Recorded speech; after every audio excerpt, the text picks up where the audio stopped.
Hey everyone, Will Cooper here, host of Hunt Stand's Make Your Mark podcast. Join us as we dive deep into the world of hunting and outdoor pursuits. We've brought together some of the most accomplished individuals in the industry to share their invaluable insights and experiences with you. But here's the kicker. It's not just about hunting tips and tactics. We're exploring how you can carve your own path, elevate your skills, and gain some wisdom from the best in the field. So whether you're a seasoned hunter looking to fine-tune your skills or a newbie eager to learn, our podcast has something for everyone. Stay tuned for more exciting guests and hotter topics. Don't miss out and subscribe to Hunt Stand's Make Your Mark podcast today and start making your mark in the great outdoors. Every day when we're on the road, people around us endanger themselves and others by using their phones while driving. They think they're hiding it, but we've all seen them and know exactly who they are. For instance, there's a sneak-a-peeker who darts their eyes between the road and their text. There's also the got a ticketer, looking upset because they just got a ticket for using their phone while driving. And what about the fast scroller who can't drive 5 minutes without updating their social media feeds? Or the night lighter who has that mysterious glow illuminating the inside of their car after dark? Do any of these sound familiar? If they remind you of yourself or someone you know, rethink your behavior before you find yourself becoming the fender benderer, the veering off the roader, or worst of all, the driver who killed someone. Put the phone away or pay. Paid for by NHTSA.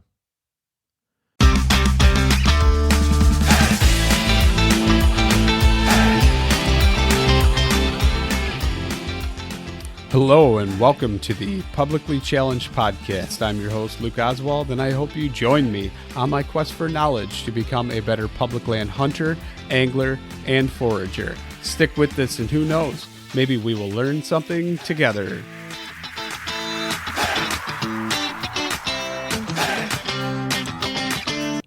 The guest on this episode is Abby Artemisia of the Wander School. The Wander School is a foraging school that Abby teaches. Abby also has a book out, and she sells it on her website. And I will put a link to it on the Publicly Challenged website, as well as a few other links that we talk about within this episode. And here's the episode.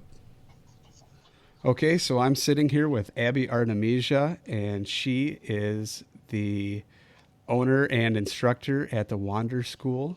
She's a new author, and she also does a lot of other cool stuff, and I can't wait for you guys to meet her. So here she is. Abby, how you doing? I'm good. Thanks, Lucas, for having me on. Oh, you are welcome. It's more my pleasure than yours, I'm sure. But can you introduce us a little bit? And really, how did you get started foraging? Yeah. Well, that's a lot. Let's see. Where do I start? Introduction is fine. Yeah. So I'll give you the abridged version. I am originally from Ohio, where I actually am right in this moment. And that is where I started foraging. But now I'm in rural North Carolina, Western North Carolina, in the Blue Ridge Mountains. And I honestly, what I tell everybody and what I tell people is the best way to get started is that I just ran around outside a lot. And my parents let me do that. And we had some land to do it on. So I was really lucky. Not a lot of land. It was suburbia, but creeks and trees to climb and things like that. And from there, I ended up out on the West Coast. And I did some farming, and I met some Native Americans, and they started teaching me about the medicinal aspects of plants. And so I started learning about that and moved back to Ohio. And there wasn't really anybody teaching what I was doing. So I was lucky enough to meet an herbalist at a farmer's market. And I had my daughter. She was really tiny, and I started a tea business. And so I was working with herbs, and I wanted to, in that process, learn more about plants. But I wasn't really learning much about plants because I was ordering large quantities of herbs, and they were coming from all over the world in packages.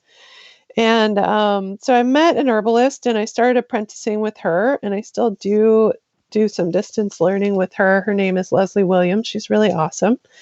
And um, then I I herniated a disc in my back pretty badly. And so one of the ways that I healed from that was just by going out in the woods and taking my books with me. And so taking field guides with me and just teaching myself. Because as I said, there was nobody teaching this stuff in Ohio at that point in time. And that's why it's so important to me to teach this so that people don't have to learn it themselves, because it's a lot harder that way. So eventually I decided to go back to school, and I went to Miami University here in Ohio for botany, and I got a botany degree. And field botany was my first class, and it was amazing. And I knew I had found my home, but still, nobody was teaching what to do with those plants once you figured out what they were. So the school was a really great foundation for identifying the plants, but it didn't teach me what to do with them. So I am a lot self-taught in that way. So that's pretty cool that you did all that just to learn more about the plants that you were using. So when you did that, what was your first item that you actually decided, you know what, I'm going to pick this item and I'm going to eat it? I'm going to forage it. Well, I have to say that foraging probably began when I was a kid, because what most people don't realize is like when we go and we pick a blackberry, on the edge of our yard, or you get a honeysuckle flower and you pull the center part out and you suck the nectar off, that's actually foraging. So most of us have already foraged and we don't realize it. Or picking clover on the playground and eating it and Exactly. knowing that it Yeah. tastes like lemon, even though it's really not clover. But Right. Yeah. and it's those things that and reading books and things like that, you hear other foragers discuss that, and it's like, as we become adults though, there's fear instilled within you, it seems like. And even me, yeah, I'll do some things and I'll try some things, but it's like there's still that fear of the unknown, and without somebody guiding me or holding your hand per se and taking you Mhm. out in the woods and saying, okay, this is it, this is identifying features, yes, this is the picture, but this is what it really looks like in this time of season or this, part of the year. And I Yep. find that's what holds me back the most. Is there something that, I mean, obviously you probably teach your students that and things like that, but is there other books or something that you found that really help you with different stages of the plant and things like that? I feel like that is the hard part with learning from books. You have to have a wide array of them. So I always recommend to people to have at least 3 books to be able to cross reference. And if there are regional books, and so that's really helpful. Um, and so I would say find one for your region that is a field guide that has really great pictures. That is super helpful. Some books don't have any pictures, and that's fine if you're more advanced, but getting started, you really want some good ones. So, like for this region, my favorite book is Wildflowers of Tennessee, the Ohio Valley, and I think it's Appalachia or Southern Appalachians. That one's really good. There's Wildflowers of the Field and Forest, which is a really good one. But then again, it's like they just focus on how do you identify those plants and not what do you do with them once you've identified them. So once I know what they are, then I'll go to a book like the Peterson's Guides, which are really great. And they have different books for edible and medicinals. So you might want to get one of each unless you're more interested in one of those, and make sure that you get the one for your region, which is nice that they are regionally specific. I believe I ordered, I think it's a Peterson's, and it's not actually that big of a book. It's almost like a pocket manual. And I Mm-hmm. bought that, oh my gosh, I bet you it was 10 years ago. Uh, Yeah. maybe even longer than that. And I kind of looked at it, and it wasn't to me the most precise pictures. I don't know if it was. Right. They were almost cartoony in their renditions, and it was one of Yep. those things. I was like, man, I can't go off of this alone. So I kind of Exactly. put it aside, and Yeah. then now is really when I've started picking up. And then I've been told that I kind of went the hard route by trying to do mushrooms and identify those first. I don't know if that's a correct statement or not, but because Yeah. greens. I mean, I feel like it's kind of like I know some folks like, so I knit and I crochet a little bit. It's like the same thing as that. I feel like it's whichever one you start with, you gravitate toward more. So I have met not as many people, but some people who started with mushrooms, and it's like so interesting because for them, mushrooms are easier than plants. For me, plants are easier than mushrooms. Yeah. So yeah, I think it just depends on what you start with and what you connect with more. But I love both of them personally, and I forage both, but way more plants than mushrooms. Are most of those plants medicinal at this point, or is it a mixed array of both for edibles and medicinal? Yeah, I would say it's mixed. Some are, I love both, and I eat a lot of wild edibles, and I have a very large apothecary, and I would say at least 95% of my apothecary is plants that I have foraged myself. So it goes both ways, and some are more edible, some are more medicinal, and some are both. So typically when you do, because I've got so many questions being so new, but Right? is it tinctures? Is it teas? Is it like a poultice? What, I mean, or Right. is it just all of that combined? I mean, is that part of the Yeah, process or? that's a great question. It's all of that, and of course, it depends on like whether you have fresh or dried materials. So I will try to dry plants as much as I can to keep them in my apothecary so I have them ready at all times of the year because some are just very specific as to where they will grow. So it's like if I'm up on the top of the mountain and I see some hawthorn, I'm going to take that home and I'm going to dry some and then I'm probably also going to tincture some. But some plants don't dry very well. So, like a couple I can think of off the top of my head are chickweed and cleavers, which are very common yard weeds, but they have a very high water content. So, if you were to dry them, it'd be like trying to dry grass. You'd be left with this like wilted nothing. So what do you So, tend to do to preserve that then?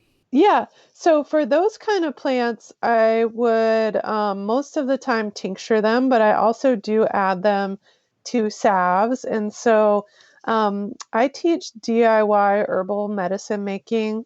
I think it's really important to make it as simple as possible, especially if you're just getting started. And so I know we're going to talk about my book, Yep. but If you want, we can, this is a perfect segue into there it. you So let's go. talk about it. Yeah, so my book is the Herbal Handbook for Homesteaders. Came out about a year ago, and it is all about DIY herbal medicine making. And so it has a whole lot of formulas in there from teas to tinctures to salves and bug spray, and then herbs as food and different foods that you can make, like fire cider, which is an immune tonic, and I know we're going to talk about elderberry syrup and wild salads, pesto, things like that. So there are a lot of ways to work with the plants and to preserve them for sure. But yeah, it really just depends on, I think it depends on how long you've been doing it and how much because when you're first starting out, like the easiest thing to do is just dry it or just cover your herbs in alcohol and make a super simple tincture. But yeah, I'm all about making it as simple as possible. Right. So let's talk about the elderberry then. Yes. I know that that's your favorite because I've heard on your podcast. And if people don't know, tell them your podcast name so they can go and listen. Oh, thanks. Yeah, it's Wander, Forage, and Wildcraft. It's on pretty much all of the different platforms, and it's really fun. And I interview other foragers and wildcrafters all over the world and talk to them about the same things, like how they forage, what they do with that kind of thing. And that's where I learned that elderberry is your favorite. So It let's is. talk about, I guess we should start with the beginning, identifying features, because even I still haven't foraged any because I'm scared. It Right. could be poisonous, right? Right. And there are some things that I have found, or at least I think are elderberry, but it might be the wrong season and the stem coloration didn't look right. Like there Yeah. was purplish color stems and that doesn't really identify right. So, Yeah. Gotcha. Yeah, and that's a really good point. I mean, I know before this we talked about tips for beginning foragers and what are the best ways to learn. And so you can learn the way that I did, but it's really the hard way. That's what I'm going to say. okay. Being self-taught, it's really hard. And so you can use books. You can watch YouTube videos. I'm getting my YouTube channel revamped right now. But honestly, like the best way is to learn from a person because it's a lot harder to confuse things if you see it in real time, in real life. Right. So that's what I would recommend. Find somebody near you if you at all possibly can. There is eattheweeds.com that people can go to, and there's foragers listed on there in all kinds of different areas. But yeah, I mean, Facebook is awesome. You can just check there and find people leading plant walks in various areas. But yeah, to get back to your question, elderberries, so they're a shrub, usually a larger shrub, depends on where they're growing, but they always like to grow near water. So that's an important thing. You'll always find them on a creek or stream or river bank or just somewhere that's really wet. They're kind of like lanky, like they remind me kind of like of bush honeysuckle. So some of us are very familiar with that one. So it's growth habit, how it shoots up a cluster of stems and they're pretty narrow. They break easily and I call them warty. So they have little bumps Okay. on them. And that's a good identifying factor. Their branches bend over at the top and they have clusters of berries. And that's called an umbel. And so I like to think about that like an umbrella. It's kind of like what you would visualize an inside out umbrella looking like. And so this cluster of berries hanging down, and it's like a flat top cluster, and they're purple to almost black, and they're very tiny usually. So very, very small, about the size of honeysuckle berries. And yeah, that dark purple color, and there's a lot of them. They have white flowers, which the flowers are also medicinal and edible. So they make that liqueur out of them in Europe called Saint Germain, but they're also a great medicine for fevers and they're antiviral. So you can collect the flowers, and that's actually a good way to find them. The first time I ever saw elderberries, I was working on a farm and I was taking a tour of the farm the first time I was there and just happened to see out of the corner of my eye this huge, huge area of just like straight white. And it was like a quarter acre of elderberries and they were all flowering. So in the spring, like depending on where you are, but mid-spring or so, start looking out for shrubs with lots of tiny white flowers. And if you've ever seen yarrow flowers, they look very similar to that. Um, and then you can harvest the flowers, but you have to do it very carefully because the flowers, the ovary of the flower turns into the fruit. So we don't want to remove that ovary. But if you kind of gently comb them with your fingers or like even a wide tooth comb, you can get the petals without getting the ovaries, and then you'll still get fruit. So, what color would the actual cluster of stems be? Because I found something and it truly looked like it with the clusters, the umbels and everything on Mm-hmm. it, but they looked like they were aligned in a straight line almost, and I couldn't figure out what it was. And I'm thinking because the Interesting. stems are not the same color as the fruit, right? They can be kind of like reddish to purple color. Okay, so Yeah. maybe I'll have to do more research on that because I was fairly confident, but of course, once Mm-hmm. again, the fear of the unknown and second Yeah, guessing myself. And I told definitely. you where I live, so I mean the terrain seems that it would be appropriate for that. So, Yeah, yeah, and um, there are lookalikes. Things like viburnums can look kind of similar. So, one thing to look for is the compound leaves. And so, a compound leaf, it's hard to describe in audio, but it basically has, depending on what kind of compound leaf, but these have one central stem with multiple leaflets coming off. So they look like separate leaves, but they're leaflets because they're all coming off of the same stem, like going vertically along that stem on either side, left and right of that main stem. So that's another good way to recognize them. One other thing would be when you break open the branches, they're hollow inside. okay. And so that has led to children making them into flutes, which is a really, really, really bad idea And can you tell us because why? the whole plant is actually poisonous, except for the flowers. So the flowers, you could eat some. I wouldn't eat a lot, but you could eat some raw. The berries, you could eat a few raw, but you wouldn't. They have cyanide in them. Cyanide can be medicinal, but we really want to process it in some way first. So cooking it like we do in syrup or making some other formula out of it and not eating them raw. And But what's, definitely yeah. don't chew on the branches or the leaves. Okay. Thank you for that. Yeah. And then what is, so I heard from you the amazing thing about elderberry is the only scientifically backed research that says that it's not only a medicinal plant, but it's got, how does it go? You know it better than I do as far as. Yeah, so it actually can prevent the flu virus from entering the cells, which is super magical. I just think plants are amazing.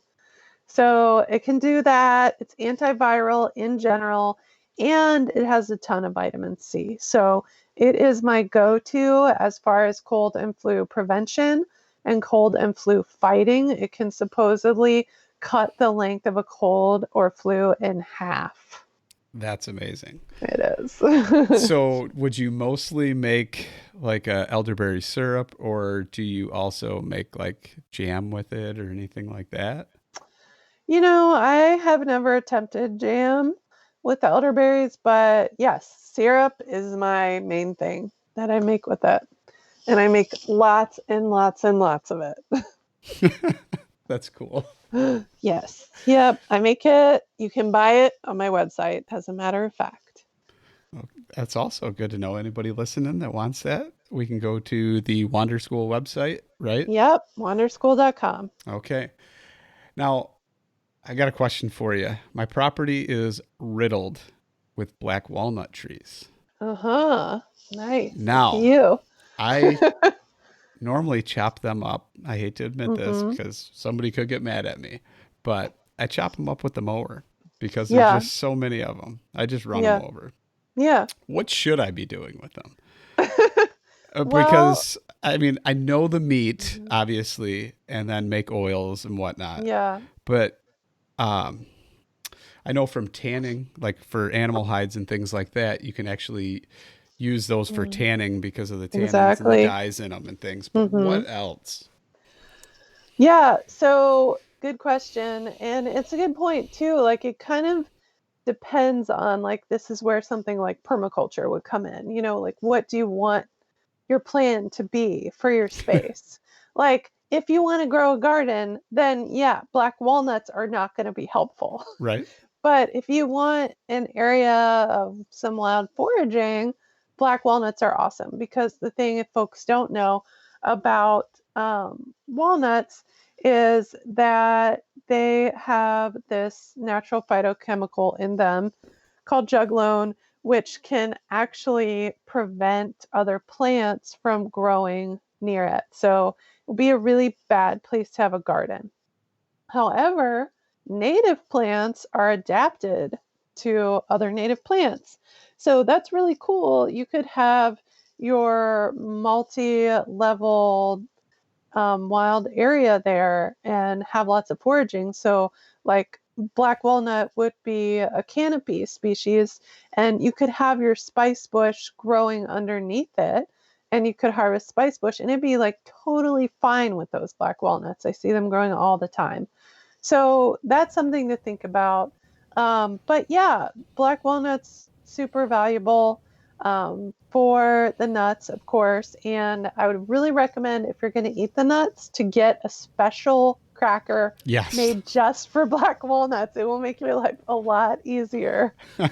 But yeah, also as a dye, those tannins for tanning, that's where that word came from. But also they're medicinal. And it could go one of two ways. So some people make a liqueur out of it called nocino. And some people, like myself, make medicine out of it. And so you can do that in two different ways. The green, when they're still green, the husk, that is when they're the most medicinal. So you want to try and catch them at that time. And you can grate them with like a cheese grater and grate that green part off. Be aware your fingers and everything they touch will also be temporarily tanned. So you might want to wear gloves. I figured out from one of my students a few years ago, though, that there's an easier way to do it. And that is you watch for blowdown after a storm. And so when the nuts fall on the ground and they're immature and they don't have developed nuts in there yet, they're really small, you can just cut them in half with a knife and you don't have to grate them. And then you just throw them in a jar, put some alcohol over the top of them and let them sit. And you have a black walnut hull tincture. And so that is really strong medicine. So you want to use it cautiously and do your research. It is in my book, but it is a little plug. But it is helpful for getting rid of worms in humans and in animals. So always do your research with animals because different animals are more sensitive than others, especially cats are really sensitive. But for dogs, it could be a great warmer. And for people, and I've actually done this with my daughter because worms used to go around the school all the time. And so the traditional recipe was black walnut and either wormwood or mugwort, which is can grow wild around here. But you could grow wormwood and then cloves. And you mix the three together and it's a strong warmer. And black walnut hull is also antifungal. So topically for things like ringworm or athlete's foot, it can be really great as well. But again, remembering if you put on your skin, it's going to turn it brown. Yes. Just My daughters temporarily. learned that. Yeah. They came inside. I tried to wipe them off as good. And I knew it was going to happen. I turned around for 2 seconds and they picked it up and started throwing it around like it was a baseball. Nice. Yeah. Dad always gets in a lot of trouble with stuff like that. But yeah. But yeah, I have a recipe on my website and I'm coming out with a forage digital cookbook very, very soon. that will be for sale on my website, but it's also on my Patreon site. So patreon.com/thewanderschool.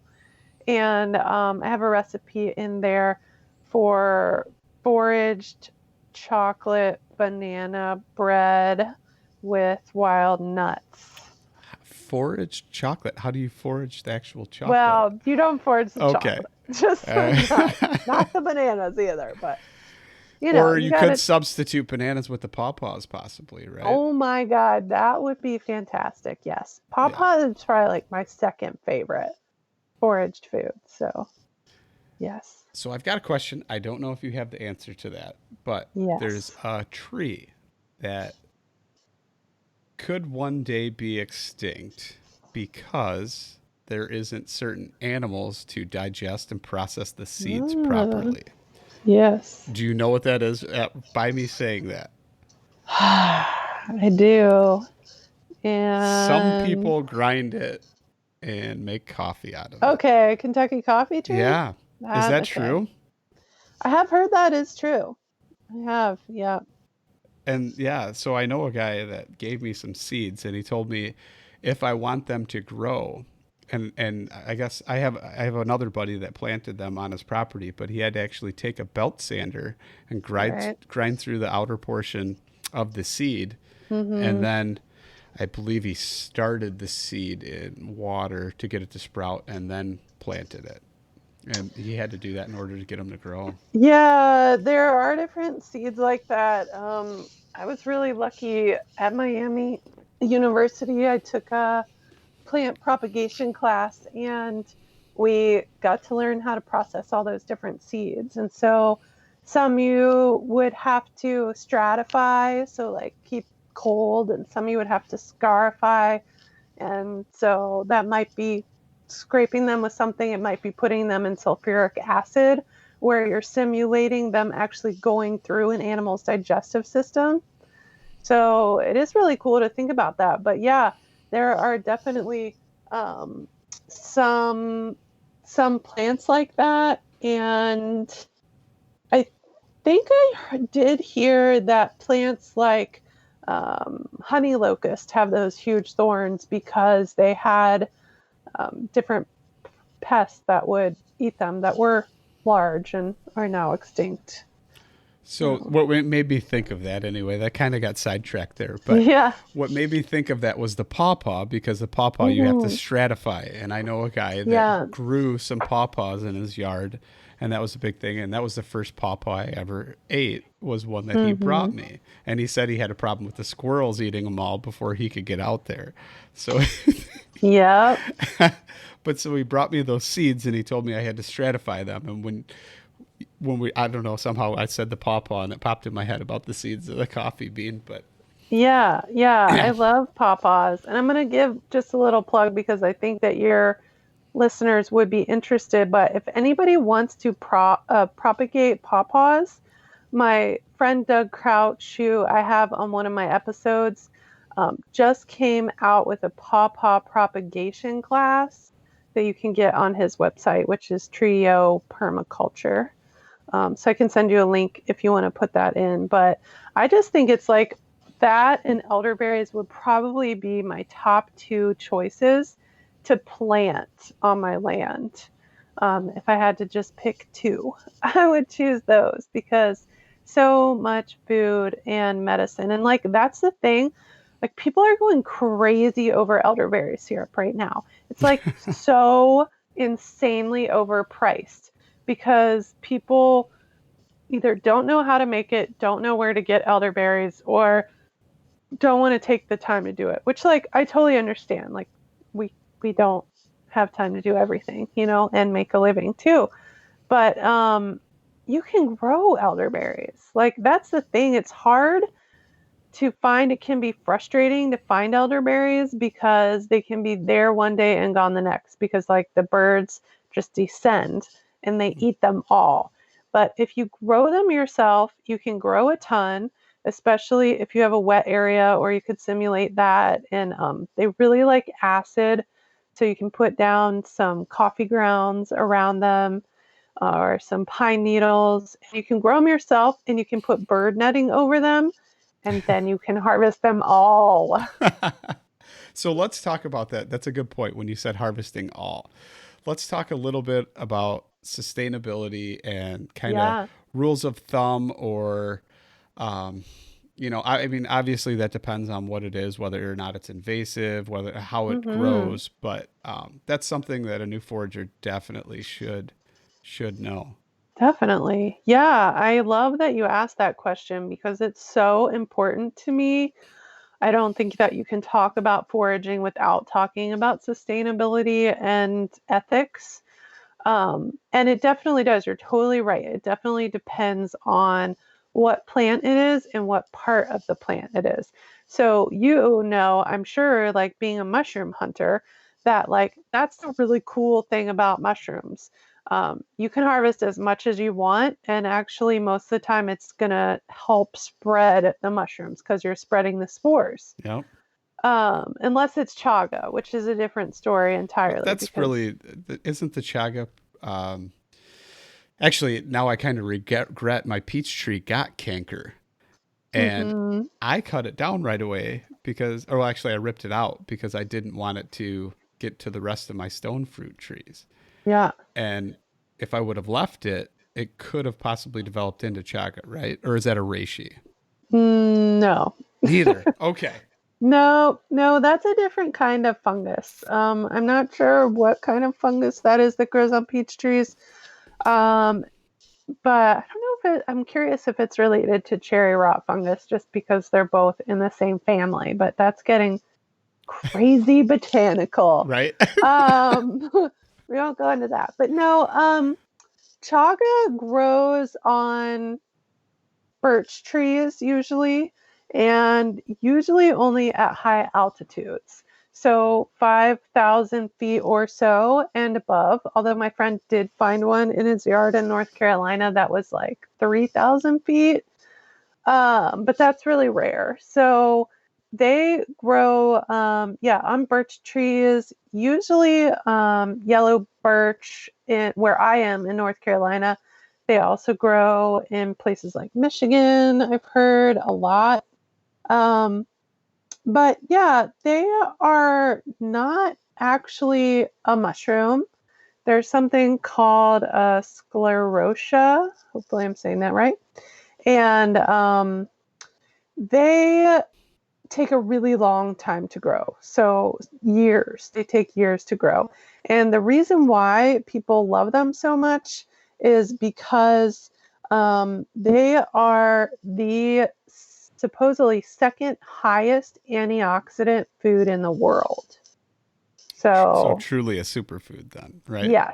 In all the superfood craze these days, Yeah, truly a superfood. exactly. But they're being way, way over harvested because everybody wants them. And so I'm just going to tell y'all right now, like, please don't consume chaga every day.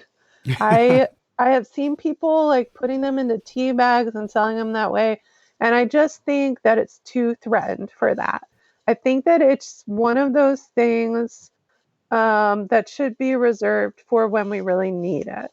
And so the other thing about chaga is that you can cook it and simmer it over and over and over again. And so what I did when I had a wood stove would be I would throw it into the wood stove, and you could do this in a crock pot too, but just keep it on the wood stove day after day and take some water out because it's a fungus. And so this is getting way off topic, but just so y'all know, if you want to make mushroom medicine, like you need to cook it for a long time.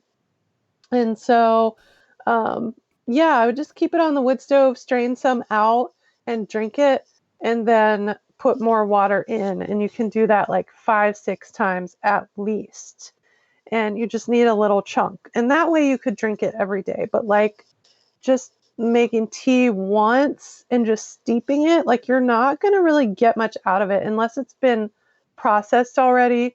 And then still like just making 1 cup of tea and throwing it out. Like that's wasteful in my opinion.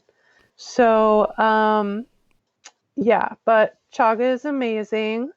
And Sorry about the tangent. No, it's absolutely fine. That's good. It's all good information, right? And if somebody does find one, I know a lot of my listeners are mostly in the Midwest, so they're not going to actually find too many of them. But Probably not. But yeah, if you yeah, go somewhere else at a high altitude, then yes, you can. And so what were we talking about? we were talking about little bit of sustainability and conservative Sustainability. approaches to. Yeah, thank you. So that's how I got on that.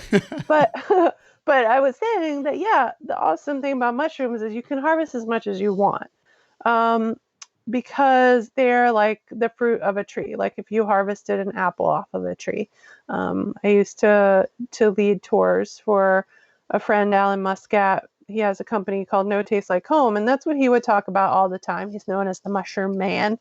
He has lots of good mushroom info, and he would compare them to picking an apple off of a tree. You're not harming the apple tree when you pick an apple off of it. It's the same thing with the mushroom, just not chaga. But yeah, so that's the thing, right? If we pick fruit, we're not going to be harming the tree. And oftentimes we can help spread the seeds too of that tree. And so like that's the thing. Like I have a tradition every year when I pick the first pawpaw, I eat it where I found it and I throw the seeds on the ground so that they can regrow. But if I were to harvest something like bark, I prefer to harvest twigs instead of bark because I feel like it's way more sustainable. You're opening up much less of the tree to disease or infection. It's just like pruning the tree. So you can do that and you'll still be getting, if it's a small twig about the size, the width of your pinky or so, then you'll still be getting the good nutrient rich part. So that's one thing I do. And then I don't feel like there's any hard and fast rule. People always ask me, like, if you're harvesting something herbaceous, so like some green leafy thing, how much can you take? And unfortunately, it's not cut and dry. It really takes getting to know that plant. So the more you can go out and see that plant in the wild, the better you get to know it and how abundant it is. And I always have to warn people because like where I am in Western North Carolina, it's like one of the most biodiverse regions in the world. And so it can be really deceptive because things look like they're super abundant, but they're only abundant right there. So go out, get to know that plant, learn everything you can about it. There's a good website, United Plant Savers, and they do a lot of good work with at-risk plants, and you can check there and see if it's on their species at risk list. That's another good way to go about things. But generally, we just want to remember with anything that's a leaf, it's going to be how that plant makes its food. So it's its solar panel, basically. And it's creating chlorophyll through photosynthesis, and it's feeding the plant. So if we take too many of those leaves, that plant could die. So, a few leaves from every plant. If it's a tree, then, you could take one twig's worth of leaves if it has a lot of leaves on it. But yeah, it takes getting to know that plant and researching it for sure. Okay, that was a good explanation on that, I think. And then, of Thanks. course, there's some things probably, right, like Japanese knotweed, Oh, miner's yeah. lettuce. Yeah, Probably that's take a as much as you super, want, right? super good point. Yeah, so Japanese knotweed is a great one to forage, and you can forage those stems when they're still young and tender, and they taste kind of like rhubarb. So, and it's highly invasive and it's huge. The plant's really large. So yeah, harvest as much as you want out of that. I know in this region, garlic mustard is a big invasive. Yes, it is. It's all over Super my yard. tasty. Yeah, So it's super here's a question tasty. for you. Yeah. Okay, Obviously not this time of year, right? Because it's all kind of turning brown and different, it's dying off. But should early spring, late spring, summer, what point? And I've been kind of reading up on it, and it's more or less one of those things um, to harvest it where it's like its first or second cycle, Hmm. I guess you would say. I don't even know if that's the right term, but For garlic mustard specifically, you're yeah, for talking the about? garlic mustard. So the crazy thing about garlic mustard is it has this natural antifreeze in it. So I don't know about where you are in Illinois. Like here in Ohio, where I am today, it is growing right now and it's green. Okay. So honestly, I would say anytime that it's green, it comes from somewhere where I think it's Eurasian, so like Europe and Asia originally. Um, so the thing about invasive plants is they thrive because they're usually from a harsher environment than where they're growing currently. So they can out survive the native plants. Um, so the way that garlic mustard works usually is it will grow when nothing else will grow, oftentimes. So through the winter, if you don't get a super hard freeze often, um, and it will be like the first plant to come back in the fall and then die back in the summer when it gets hot out. So I would say anytime those leaves look green and feel tender, and when it starts getting hot out, they can get tough. And Okay. so you wouldn't want to harvest them then, but any other time really is good. So even And right now would right be, now yeah. would be totally fine. Yeah, they're Okay. probably fresh and tender right now. They probably just started coming back. Okay. That, Um, that might be what I was looking at just a couple of weeks ago. It was like after that hard freeze we had and it started thawing out mm, again. So, yeah, but the one caution I would say is that they can be hard on the thyroid and the kidneys. So if you have issues with either of those, then go easy. I mean, I just say everything in moderation, right? that's life, So, right? In yeah, general, it should be exactly. taken that way. It should Yeah. be. Yeah. Yeah, definitely. So don't go crazy. Don't juice it. Um, don't eat it by the handful. But I throw it into my pesto and I think it's great. So instead of throwing garlic into my pesto, it does double duty as a green and that garlic flavor. It's really nice. That sounds good. I might have to Hmm. try that now. Oh, yeah. So I appreciate it. That was really good. Actually, maybe one more question real quick if you've got Yeah, time. of course. So, best public foraging spots. That's such a complicated one. And roadsides, good idea, bad idea. Bad idea. Bad idea. Okay. Yeah, so there are several pointers we want to think about when we think about where do we want to forage and what's the best place. So never where there's going to be pollutants of any kind. So roadside, bad, because there's going to be runoff from the road and there's going to be air pollution that's falling from the cars as well. So no, there's also, it might be sprayed with pesticides and herbicides and things like that. So probably more likely herbicides. But yeah, I often find sumac berries, which I like to harvest around power lines. That's not a place we want to harvest because they do spray a lot of herbicides in those areas. So a lot of public lands will be sprayed. And then you also get to legalities. And that one Yes. is like so much more complicated. Right. Um, because it changes from place to place. So, like state parks, some state parks you can forage in, but some you can't. Some you can forage certain things and not others. Some places you have to get a permit for certain things.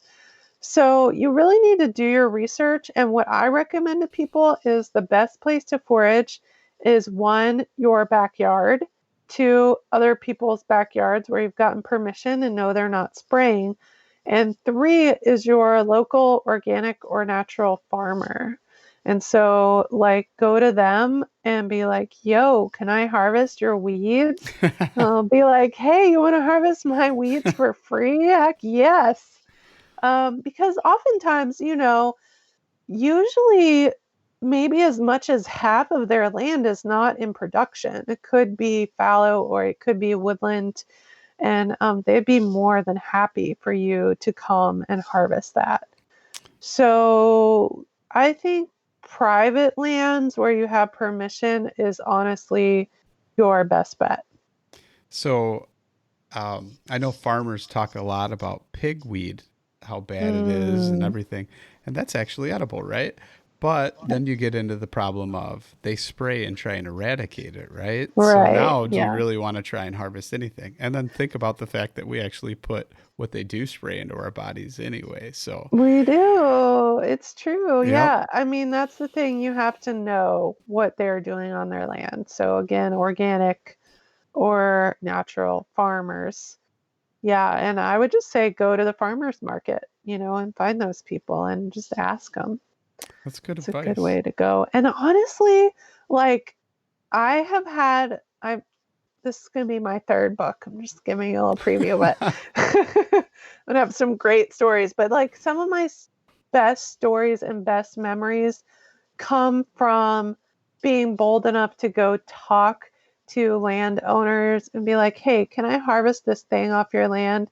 And doing a drive-by. And so before we got on the air here, we were talking about, a picture you saw of mine on Instagram where I found some roadside chicken of the woods mushrooms. And granted, they were not right on the side of the road. They were on the side of somebody's driveway. But it's like, that's a really cool thing. The more you do this, the more you start noticing those things. Your vision gets really honed in. And I just happened to see those as I was driving by, and they were on the side of a tree next to a mailbox. And I went to the owner, who I thought was the owner. I wasn't actually sure whose land it was on. And the guy said, oh yeah, those people actually don't live here. They live like a few hours away. And I'm sure they would be more than happy for you to harvest those mushrooms. Right. And I've had some really great conversations with people that way, like people you never think that you would meet in daily life. So I highly encourage you to be brave and go talk to people. Okay. Because a lot of times people are not going to harvest that stuff and it's just going to go to waste. Right. So that's good. That's good. I like that. Yeah.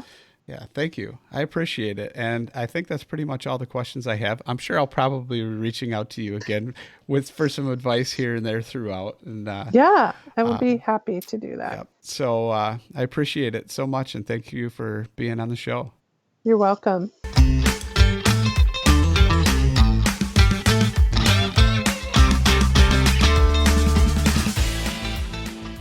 Thank you for listening to the Publicly Challenged podcast. If you liked this episode, please subscribe on whatever platform it is that you're listening to. Also, you can find us on Instagram at Publicly Challenged, and you can also find us at Publicly Challenged Podcast or publiclychallenged.com. So please reach out to us with any questions, comments, concerns, or maybe you'd even like to be on the show. And once again, thank you so much for listening.